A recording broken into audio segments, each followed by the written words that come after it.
বিসমিল্লাহির রহমানির রহিম। আসসালামু আলাইকুম। আজ বহুদিন পরে বাংলাদেশ অ্যাডমিনিস্ট্রেটিভ সার্ভিসেস অ্যাসোসিয়েশনের কল্যাণে চীন মৈত্রী সম্মেলন কক্ষে আসার সুযোগ হলো আমার। তাদেরকে আমি আন্তরিক ধন্যবাদ জানাই। যখন আসতাম সেই আমলে একটা জিনিস খুব পীড়া দিত, এই হলে যখন আলাপ হয় তার প্রতিধ্বনি হয় সাংঘাতিক। ওটা বহাল আছে, এটার পরিবর্তন হয়নি, এখনো সেই প্রতিধ্বনি হয়ে যাচ্ছে।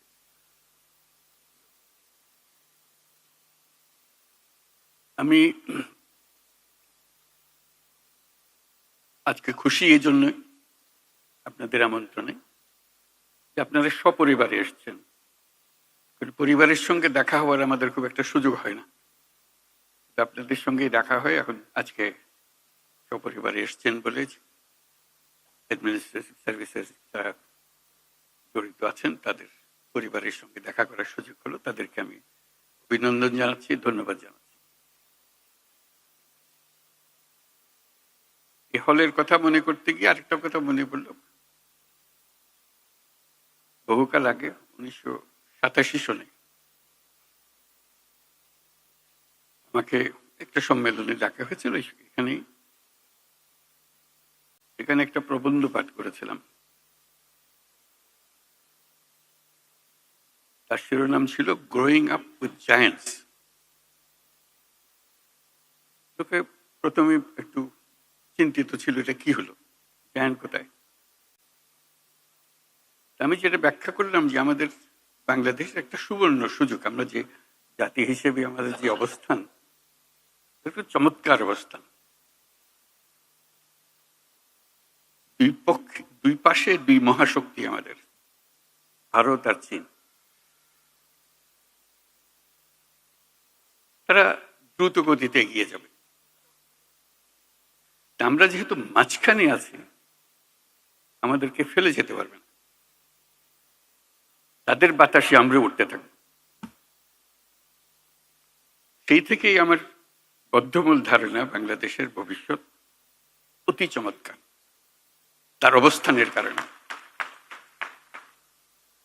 তখন দুই জায়ান্টের কথা বলেছিলাম, দুই মহাশক্তি। এখন আর দুই মহাশক্তির কথা বলি একই সঙ্গে, 4 মহাশক্তি। আমাদের কি অপূর্ব সুযোগ। আমাদের সামনেই বিস্তীর্ণ মহাসাগর, আমাদের উপকূল ভূমি, সাগরের সঙ্গে আমাদের লাগোয়া উপকূল। এই একটা মস্ত বড় সুযোগ। পৃথিবীর দরজা আমাদের সামনে খোলা। আমরা দিন ব্যবহার করতে জানিনি। এখন যে মুহূর্তে এটার ব্যবহার শুরু করব, আমাদের অর্থনীতিকে লোহার দড়ি দিয়ে বেঁধে রাখলে ওর বেঁধে রাখতে পারবে না।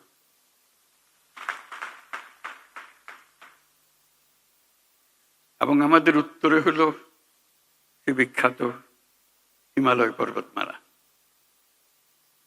যেখানে জমে আছে আমাদের যাবতীয় শক্তি, হাইড্রো পাওয়ার।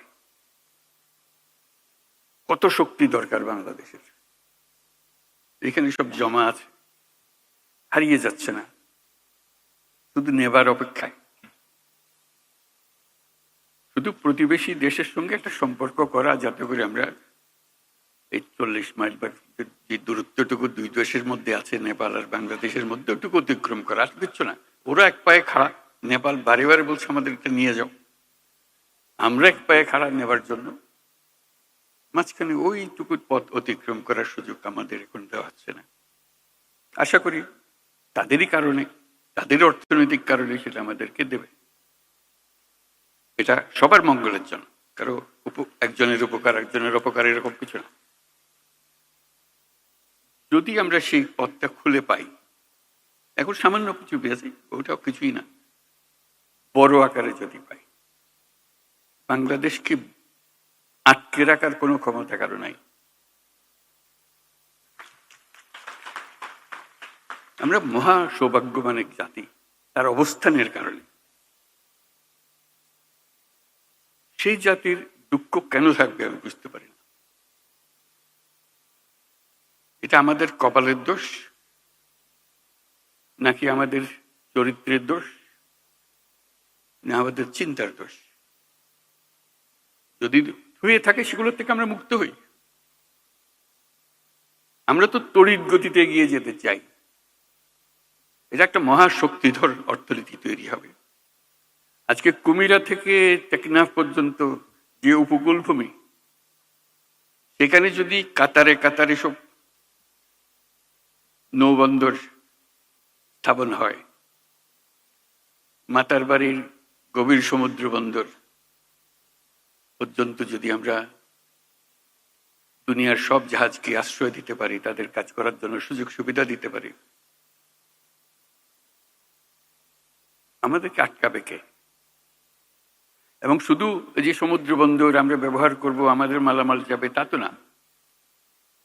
আমাদের একটা নিজস্ব অর্থনৈতিক অঞ্চল আছে, সেই অঞ্চলটাকে আমরা এখনো খুলতে পারিনি, কিন্তু অঞ্চল অপেক্ষা করছে আমাদের জন্য। আমাদের অঞ্চল হলো, উত্তরে হলো নেপাল আমাদের অঞ্চল। নেপালের সৌভাগ্য, তারা হিমালয় পর্বতের পাদদেশে আছে। দুর্ভাগ্য হলো সমুদ্রের দেখা তাদের হয় না।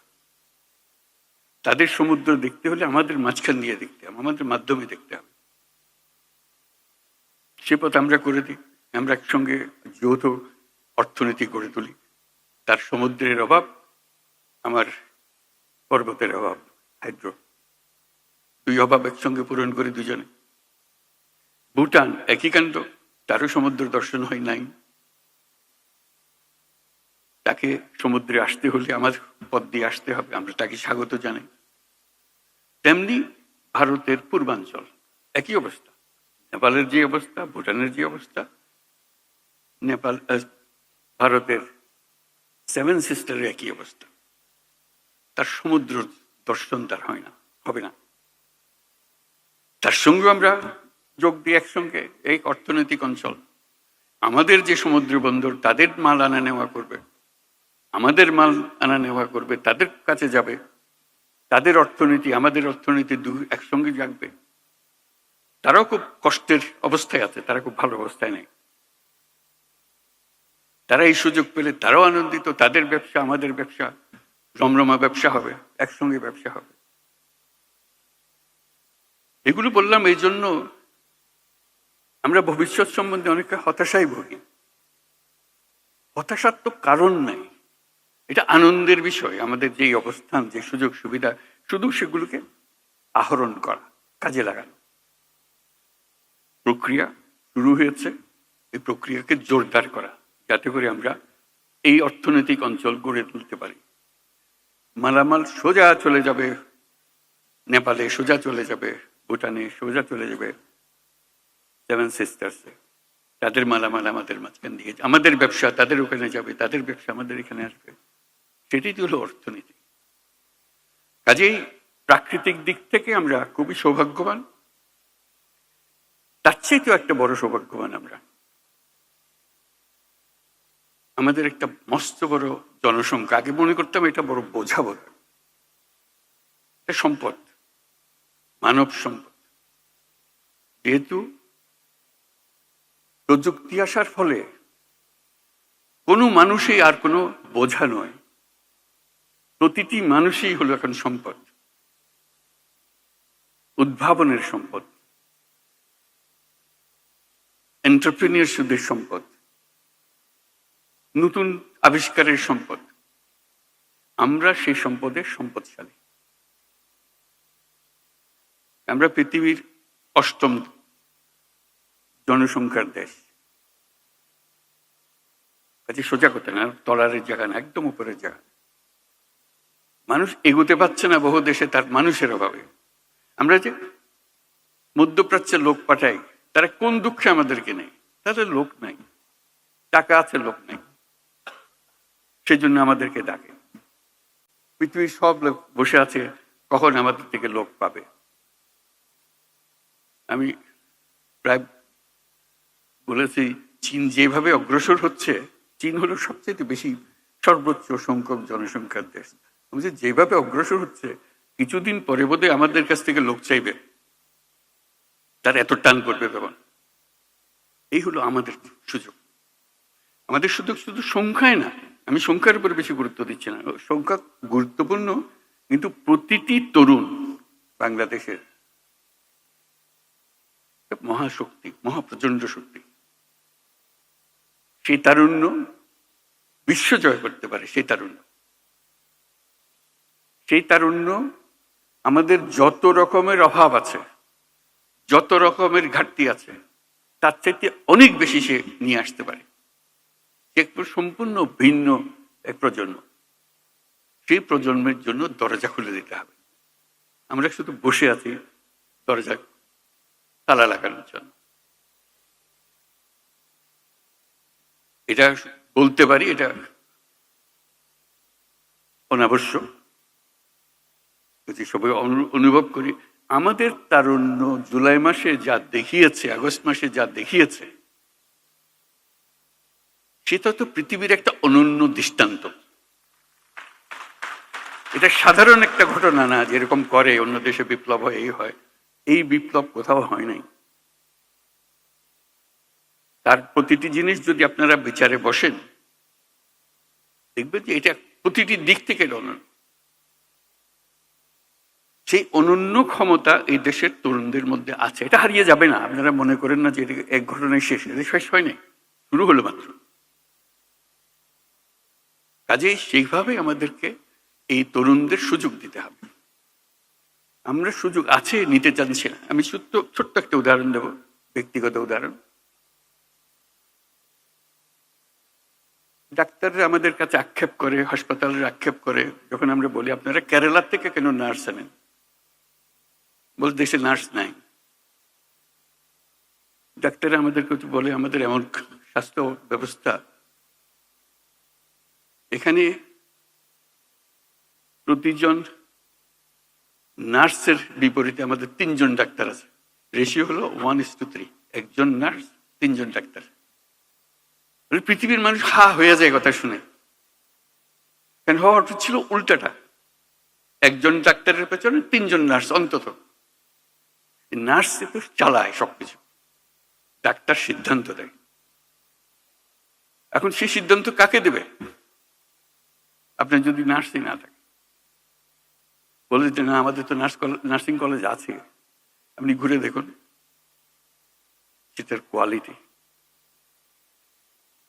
কাজে এইটা দিয়ে আমাদের কোনো কাজ হচ্ছে না। তো খুব দুঃখ পেয়ে আমি মনে করলাম যে আমরা নিজেরা একটা ছোট্ট নার্সিং কলেজ করি না কেন।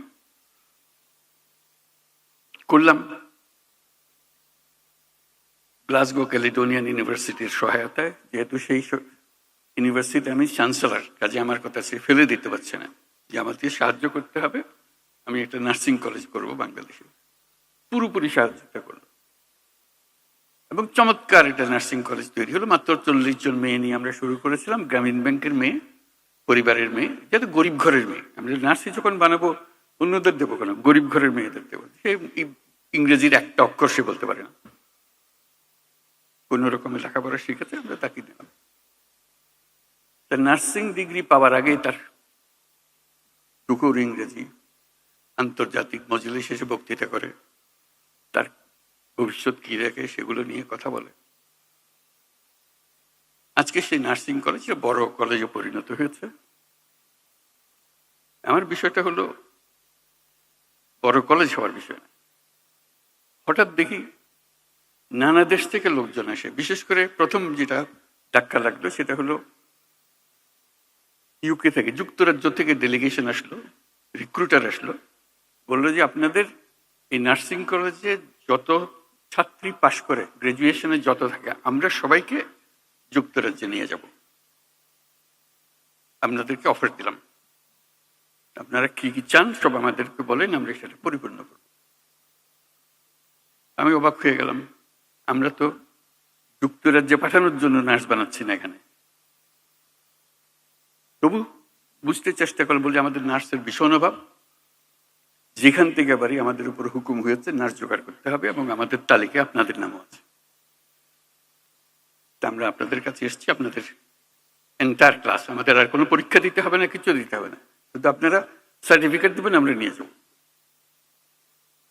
আমি তাদের কাছে বিনয় সুরে বললাম যে এটা আমাদের দেশের জন্য করেছি, আমরা তো দিয়ে দেবো না এদেরকে, এদেরকে দেশের কাজ করার জন্য দেবো, তবে আমাদের শুধু নিজেদের পরীক্ষা করার জন্য 2জন কি 3জন দেব, যাতে আমরা দেখি ওরা কিরকম কাজ করে, আপনাদের পাল্লায় এরা উঁচু স্তরে না নিচু স্তরে, কোন স্তরে। বলে না সেটা পরীক্ষা করতে হবে না, সেই পরীক্ষা আমরা ইতিমধ্যে করে ফেলেছি, যা যা আমাদের দরকার আপনারা যত চান দিতে পারেন। আমি সবিনয় বললাম যে এই 2জন 3জনের বেশি আমরা দেবো না এখন, ভবিষ্যতে যদি আমাদের সামর্থ্য হয় দেবো। এটাতে খুব আনন্দ উপভোগ করলাম যে আমরা যেটা বাংলাদেশের জন্য করছি সেটা ইউকে তো তার একটা ডিমান্ড আছে, চাহিদা আছে, আমরা দরখাস্ত নিয়ে ঘুরছি না, তারা আমাদের কাছে আসছে। কিছুদিন পরে দেখে জাপান থেকে আরেক ডেলিগেশন, তারা আমাদের নার্স চায়, সবাইকে চায়, বলছে শুধু আমাদের একটা শর্ত, জাপানি ভাষাটা আমাদের আমরা শিখিয়ে দেবো তাদেরকে, এই সুযোগটা আমাদেরকে দিতে হবে, এবং খুব সিম্পল জাপানি ভাষা, কোনো কঠিন জিনিস না, তারা লেখাপড়ার সঙ্গে সঙ্গে এটা শিখে যাবে, আমরা সেই ব্যবস্থা আমাদের হাতে। একই জবাব দিলাম, ধন্যবাদ দিলাম। আমি সবস্তরে এটা বললাম এই জন্য, আমরা অনেক বিশ্ববিদ্যালয় করি বাংলাদেশে, কথায় কথায় বিশ্ববিদ্যালয় খুলে ফেলছি আমরা। এত বিশ্ববিদ্যালয় যখন আছে, বিশ্ববিদ্যালয়ের সঙ্গে এক একটা করে নার্সিং কলেজ যোগ করে দেন, অন্তত মেয়েগুলো ছেলেগুলো যারা শিখবে দেশেরও কাজে লাগবে, সঙ্গে সঙ্গে আন্তর্জাতিক ক্ষেত্রে এই চাহিদা কোনোদিন মেটাতে পারবে না কেউ। আমরা যত নার্স বানাতে পারি, অফুরন্ত চাহিদা। তাও চিন্তাটা কিসের আমাদের, আমাদের চিন্তার দোষ, কপালের দোষ, তা না হলে আমরা পারছি না করা, আমরা তো আদর করে নিয়ে যেতে চাচ্ছি। তারপরে দেখলাম আরেক চাহিদা, এই আমাদের এই ছোট জায়গাতে, ছোট কাজের মধ্যে কেয়ার গিভার, আপনারা সবাই জানেন, কিচ্ছু না, 6 মাসের ট্রেনিং। 6 মাসের ট্রেনিং দিলে জাপান হাজারে হাজারে নিয়ে যাবে, ইউরোপ হাজারে হাজারে নিয়ে যাবে, শুধু 6 মাসের ট্রেনিং। আমরা পারছি না কেন? আমরা স্বাস্থ্য মন্ত্রণালয় এমন এক জিনিস বানিয়েছি যেটা যখনই বসে সবাই দুঃখে ভরে যায়, কিভাবে সিস্টেমটা চলছে বা চলছে না। আপনারাও দুঃখ করেন, আমরাও দুঃখ করি, কাঠামোগতভাবে এমন এক জিনিস, এটা বুঝতে পারি না এটার থেকে উদ্ধারের উপায় কি। কাজে আমাদের জগৎটা, আমাদের সামনে বিশাল জগৎ, শুধু আমাদের সিদ্ধান্ত এবং আমাদের কর্মসূচিগুলো ঠিক করার অপেক্ষায়। এই যে এত বড় সুযোগ আমাদের আছে এবং এগুলো বাস্তবায়ন হবে, এটা নিয়ে আমার চিন্তা নেই। এই তারুণ্য আমাদের আছে, এই মেয়েরাও আছে আমাদের, এই প্রাকৃতিক সুযোগগুলো আমাদের আছে। আমাদের সবচেয়ে বড় সমস্যা দুর্নীতি, সব শেষ করে দিয়েছে। স্বাস্থ্য মন্ত্রণালয়ের একটা কথা শুধু বললাম, একটা উদাহরণ, এই উদাহরণ সর্বত্র। যে কোনো পরীক্ষায় আপনারা দেখবেন বাংলাদেশ দুর্নীতির তালিকায় সর্বনিম্নে। সততা বলে আমাদের আর কোনো জিনিস নাই, শৃঙ্খলা বলতে আমাদের আর কোনো জিনিস নাই। কাজে এই দুর্নীতি থেকে বাইর না হলে এই কোনোটাই হবে না। আমরা আজকে অ্যাডমিনিস্ট্রেটিভ সার্ভিসেসের সমিতির সম্মেলনে এসেছি। কাজে এই দুর্নীতি কোথায় আছে, কিভাবে আছে, তাদের অজানা নয়। এবং এটা ছাড়া, এটার থেকে উদ্ধার পাওয়া ছাড়া বাংলাদেশের কোনো গতি নাই। এটার থেকে বের হতেই হবে আমাদের। আর সব কথা আপনি বাদ রেখে দেন, আমরা সব বুঝি, এটার থেকে বেরোতে হবে। এটার থেকে আমরা কেউ মুক্ত হতে পারছি না, এমন গভীরে ঢুকে গেছে এটা। এবং আমরা যত বক্তৃতাই করি, এটা অসার বক্তৃতা, যদি না ওই স্কেলে আমরা একটা সৎ জাতি হিসেবে নিজেকে প্রতিষ্ঠিত করতে না পারি। আমরা অল্প সময়ের জন্য অন্তর্বর্তী সরকারের মধ্যে আছি, দুর্নীতির কতটুকু সমাধান দিতে পারবো জানি না। তবে আসাম থেকে আমরা একটা চেষ্টা করছি, দেখেছি অতীতেও চেষ্টা হয়েছে এটা, কিন্তু কাগজে পত্রের চেষ্টার মতো রয়ে গেছে, এটা কাজে লাগেনি। একটা চেষ্টা আজকে সকালেও বলছিলাম, সেটা এটা হচ্ছে অনলাইন সার্ভিস। সব তৈরি আছে, কাজে লাগাতে পারছে না। নানা রকমের ব্যাখ্যা আসে কেন এটা কাজে লাগাতে পারছে না। লোক যায় অনলাইন সার্ভিস ট্যাক্সটা দেওয়ার জন্য, বলছে যে সার্ভার ডাউন হয়ে গেছে। সুন্দর সুন্দর ব্যাখ্যা, অর্থাৎ আপনাকে সে দেবে না, সে সার্ভার ডাউন। আরেক জায়গায় আরেক ব্যাখ্যা দেবে না, ভূমি মন্ত্রণালয়, তার সব কিছু রেডি আছে। এমন জায়গা নেই আন্তর্জাতিক সহায়তার কারণে এগুলো তৈরি হয়েছে, কাজে লাগানো হয়নি। আন্তর্জাতিক সম্প্রদায় চায় আমরা দুর্নীতিমুক্ত হই, কারণ দুর্নীতিমুক্ত না হওয়া পর্যন্ত আমার সঙ্গে ব্যবসা বাণিজ্য কিছু চলছে না। তারাও চায় আমাদের সঙ্গে ব্যবসা বাণিজ্য করে তাদের লাভের জন্য, কিন্তু আমরা তাদেরকে সুযোগ দিতে চাই না। আমরা ব্যক্তিগত সুযোগ নিয়ে ব্যস্ত আছি, জাতির সুযোগের জন্য আমরা মোটেই চিন্তিত না। আমাদের সেই চিন্তা পাল্টাতে হবে। কাজে অনুরোধ, আজকে যারা সরকারের কার্যক্রমে আছেন, কিন্তু সরকারটা হলো গোড়া, দুর্নীতির গোড়া হলো সরকার, সেখান থেকে সরকার বিস্তৃত হয়। কাজে এই সরকার যদি দেশের উপকারে আসতে চায়, তাহলে এটার থেকে আমাদেরকে মুক্তি দিতে হবে। এই আবেদন আজকে করব যে আমরা থাকা অবস্থায় আমরা যেন প্রতিটি ক্ষেত্রে অনলাইন সার্ভিস যেগুলো তৈরি আছে, ভবিষ্যতে তৈরি হবে সেগুলোর কথা বলছি, যেগুলো তৈরি আছে এটা 100% আমরা ইমপ্লিমেন্ট করে যেতে পারি।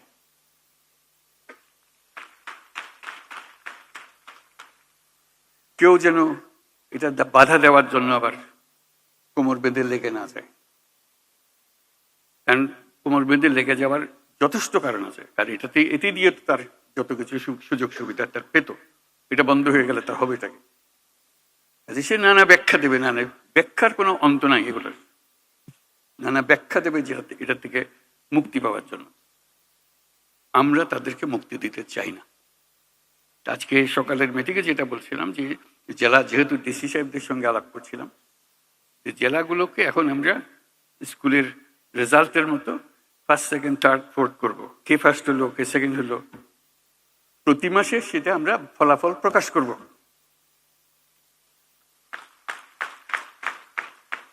কিচ্ছু না, সাধারণ কথা, যে আপনার জেলায় করদানে অমুকে অমুকে কত শতাংশ এখন অনলাইন হচ্ছে। শুরুতে কম হবে, 5% হবে, সেকেন্ড 20% হবে, 15% হবে, হোক, আমরা সেটা সামনের মাসে কি হবে সেটার জন্য, এটা কি তার থেকে আর বাড়লো নাকি ওইখানে রয়ে গেল? মজার বিষয় হলো, যখনই আপনি র্যাঙ্কিং করেন, কেউ না কেউ দেখবে যে উপরে চলে গেছে। এটি হলো মজা। কাউকে ওর শাস্তি দেওয়ার কিছু নেই, যে কম আছে তার শাস্তি দেওয়ার কথা, যে ভালো করছে তাকে বাহবা দেওয়া, তাকে সবার সামনে দাঁড়িয়ে ফুলের মালা পরিয়ে দেওয়া, যে করেছে পাশে, তখন আরেকজনের মনে ঈর্ষা জাগে, ওর থেকে আমি অনেক ভালো করতে পারি, আমি করবো, এবার দেখিয়ে দেবো কি করে করতে হয়। ওই দেখিয়ে দেবার মেজাজটা যেন আমরা অর্জন করতে পারি। ওই র্যাঙ্কিং প্রতি মাসে আমরা এটা ফলাফল প্রকাশ করতে চাই। সবাই তার বন্ধু বান্ধব সব জেলা দেখবে, কে কোন জেলা ফার্স্ট হলো, কোন জেলা সেকেন্ড হলো, কোন জেলা থার্ড হলো। যারা উপরে থাকবে তাদেরকে আমরা অভিনন্দন জানাবো, যারা নিচে করলো তাদেরকে উৎসাহ দেবো, যে দেখো, চেষ্টা করে দেখো, আর একটু উপরে উঠতে পারে কিনা। গতবার তো তুমি ভালোই করতেছিলে, আবার নিচে নেমে গেলা কেন, কি হয়েছে আমাদেরকে বলো, তোমার কি সাহায্য করে, যাতে করে আস্তে আস্তে ওই 100%-এ চলে যেতে পারে। অর্থাৎ আমার জেলায় যে কোনো জায়গায় যেখানে আমার অনলাইনের সিস্টেম আমাকে দেওয়া হয়েছে, আমি 100% এটা ইমপ্লিমেন্ট করেছি। এই প্রতিজ্ঞা আমরা আজকের সবাই নিয়ে নিলাম। এটা শুধু আমার অনুরোধ, আমরা থাকতে থাকতে করে ফেলেন, যেহেতু আমাদেরও একটা আগ্রহ আছে জিনিসটা করে যাওয়ার, আপনাদেরও নিশ্চয়ই আগ্রহ আছে দেশের এই বড় কাজটা করে যাওয়ার। কারণ এটা হলো লোহার ফটক, এটা অতিক্রম না করলে উন্নতি বলেন কি বলেন কিচ্ছু আসবে না, কিচ্ছু হবে না। সম্মান, উন্নতি, যাই কিছু বলেন, কিচ্ছু হবে না। এটা ভদ্র লোকের সংসারের মতো হতে হবে যে আমরা দুর্নীতিমুক্ত জাতি। সিঙ্গাপুরের মতো দেশ যদি দুর্নীতিমুক্ত হয়, আমার পাশের দেশ, আমাদের কি কি আছে, করতে পারবো না। আমরা পারবো যদি আমরা সবাই মিলে এই কাজটা, আর কিচ্ছু না, শুধু একটা জিনিস বলতেছি, আর বহু জিনিস আছে, বহু কাজ আছে যেখানে দুর্নীতিতে ডুবে আছে। আমরা শুধু একটা জিনিস, অন্যগুলো চেষ্টা করব কিন্তু হয়তো পরিষ্কারভাবে ধরতে পারবে না কোথায় কি হচ্ছে, কিন্তু এটাতে আমরা পারবো। এটাতে শুধু অনলাইন সার্ভিসটা প্রোভাইড করা, এটাতে সফল হলে দেখবে যে আরো উৎসব আসবে। বহু রকমের বুদ্ধি আছে, দুর্নীতি কেবল আমাদের দেশে না। এবার জাতিসংঘের বৈঠকে যখন আলাপ করছি, তখন এক বৈঠকে ইউরোপিয়ান ইউনিয়নের যিনি প্রেসিডেন্ট উর্সুলা, তার সঙ্গে আলাপ করতেছিলাম। বললাম যে আমরা দুর্নীতিতে সাংঘাতিক অবস্থায় আছি, আমাদেরকে সাহায্য করতে হবে, কিভাবে আমরা দুর্নীতি থেকে মুক্ত হব, কি কি মেকানিজম আছে, কি কি টেকনোলজি আছে, যেগুলো আমাদেরকে দেখিয়ে দিতে হবে। উনি হাসলেন, বলে সমস্যাটা শুধু একা তোমার না। আমি যে কেন? বলে এই সমস্যা তো আমাদের ইউরোপিয়ান ইউনিয়নেরও। আমি খুব অবাক হলাম, আমাদের সমস্যা কোথায় আর ইউরোপিয়ান ইউনিয়নের সমস্যা কোথায়? উনি বললেন যে দেখো তো, আমাদের বিরাট অসংখ্য দেশ, 27টা দেশ। এই 27টা দেশ যখন আমরা তাদেরকে প্রথম ইউরোপিয়ান ইউনিয়ন শুরু করে একজন একজন করে নিতে হচ্ছে, ঢুকাতে হচ্ছে, এবং আমাদের প্রথম প্রতিজ্ঞা হলো ধুয়ে মুছে পরিষ্কার না হওয়া পর্যন্ত ওইটাকে আমরা ইউরোপিয়ান ইউনিয়নে ঢুকাবো না। এখন যেদিকে যাই সব ভর্তি, দুর্নীতিতে ভর্তি। কাজে আমার ধোয়া মোছার কাজ করতে গেছে। এবার জঘন্য রকমের দুর্নীতিতে ভর্তি, তাকেও আমরা সাফ সুতরা করে ইউরোপিয়ান ইউনিয়নে নিয়ে এসেছি। এখন আমরা সবাই দুর্নীতিমুক্ত। ইউরোপিয়ানের সদস্য হওয়া মানে হলো দুর্নীতিমুক্ত, এটা আমরা নিশ্চিত। কাজে তোমরা যত রকমই করে থাকো, যত দুর্নীতি বলো, আমাদের সব জানা, আমরা তোমাদের সাহায্য করতে পারবো। আমি তার খুব আশান্বিত করলাম, আমি খুব আশান্বিত হলাম তার কথা শুনে। বললাম যে তুমি আমাকে উৎসাহিত করলে, এটা লেটস ডু ইট টুগেদার, আমাদের একটু সাহায্য করে। উনি বলে তোমার যা লাগে, আমার ব্যক্তিগত প্রতিজ্ঞা রইল, আমি সাপোর্ট ইউ। এটা বললাম ওনার সাপোর্টের বিষয় না, দুর্নীতি থেকে মানুষ বের হয়ে এসছে, এটা সম্ভব, এটা অসম্ভব কিছু না, এটা বলার জন্য। শুধু চেষ্টার দরকার, শুধু আমাদের প্রতিজ্ঞার দরকার যে আমরা এটা করব। এটা ছাড়া আমরা যত মিষ্টি কথাই বলি, সব অসার। দুর্নীতি থেকে আমাদের বের হতে হবে, এবং শিগগিরই হতে হবে। অপেক্ষা করলে হবে না। অপেক্ষা করলে এই আমাদের সমুদ্রও কোনো কাজে লাগবে না, আমাদের পর্বতও কোনো কাজে লাগবে না। আমাদের তরুণদেরকে আমরা জাহান্নামে ফেলে দিলাম, তারা কোন জাহান্নামে চলে আসলো, এটা কারো মুক্তি পাবে না। এই দুর্নীতি যে কত রকম, আমি শুধু দুই একটা বিষয় সম্প্রতি অভিজ্ঞতা অর্জন করেছি বলে বলছি। ইউরোপ, আরব আমিরাতে গেলাম, সংযুক্ত আরব আমিরাত। আমাদের লোকের কাহিনী বর্ণনা করছিল তাদের অফিসে, বলছে আমরা তোমাদের কোনো ডকুমেন্ট আমরা বিশ্বাস করতে পারি না, এত ভুয়া। কাজের লোক হয়তো সে, কিন্তু সে সার্টিফিকেট নিয়ে এসছে, মেডিকেল ডক্টরের সার্টিফিকেট। জলজন্ত আমরা দেখতেছি ডাক্তার হতেই পারে না, দেখা যাচ্ছে ডাক্তার না সে, কিন্তু সার্টিফিকেট নিয়ে এসছে, ডাক্তারের সার্টিফিকেট। ওই ডাক্তারের সার্টিফিকেট নিয়ে চাকরি নিয়ে এখানে এসছে। আমরা কতটা বাছাই করবো? আমরা লজ্জায় মাথা হেঁট হয়ে যায় যে আমরা এটা কিছুই করতে পারতেছি। আমরা চাকরি চাই, কিন্তু পরিষ্কারভাবে চাই। এরকম ভুয়া একজন যে চাকরি দিচ্ছে, তাকে আমি নিজেকে ডাক্তার বলে পরিচয় দিয়ে গেলাম, আসলে শেষ পর্যন্ত গিয়ে চাকরি দিব কোথাও, শুধু এখানে পার হওয়ার জন্য ডাক্তারের সার্টিফিকেট তার দরকার। এবং আমরা কেউ না কেউ তাকে এই সার্টিফিকেট দিচ্ছি, নিশ্চয়ই অর্থের বিনিময়ে দিচ্ছি। এবং এখানে বহু আছে, সেটা এজেন্ট আছে, সেই জোগাড় করে দেয়। শুধু একটা এজেন্ট না, এরকম বহু এজেন্ট আছে। এবং এইভাবে আমাদের বহু মেয়ে মধ্যপ্রাচ্যে হারিয়ে যাচ্ছে, নিয়ে গেছে, এর মধ্যে ফেলে দিয়ে আসছে, কেউ জানে না। হিউম্যান ট্রাফিকিং এর কি বিষয়, বিভৎস বিষয়। এবং মেয়েদের জন্য আমাদের মেয়েরা যাচ্ছে, তার কি অবস্থায় ফিরে আসছে, যদি সশরীরে ফিরে আসতে পারে, কত লাশ কোথায় চলে যাচ্ছে সেটারও কোনো হিসাব নেই। এই কোন দেশ বানালাম আমরা? আমরা তো দায়ী। আমরা যে আজকে এখানে এসেছি, আমরাই তো দেশ চালাই, কাকে কি বলবো? আমাদের নিজের কাছে, নিজের সন্তানদের কাছে আমরা কি জবাব দেব? কাউকে আমরা রক্ষা করতে পারছি না। এই মৃত্যুর জন্য, এই ট্রাফিকের জন্য আমরা দায়ী না, আমরাই তো দায়ী। আমরাই তো সহজ করে দিয়েছি তাকে যাওয়ার জন্য। এটা অসংখ্য কাহিনী, এগুলো আপনারাও জানেন, বহু জানেন।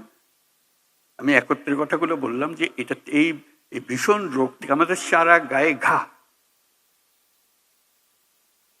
এটার থেকে মুক্ত হতে না পারলে কোনো দিকে অগ্রসর হবার আমাদের উপায় নেই। আমাদেরকে আজকে প্রতিজ্ঞা নিই, আমরা এই ঘা থেকে মুক্ত হব, সুস্থ হব। আমাদেরকেও দুর্নীতির দায়ে কেউ আমাদেরকে অভিযুক্ত করতে পারবে না। এইরকম সরকার চালাবো, এরকম সমাজ চালাবো। ধন্যবাদ সবাইকে।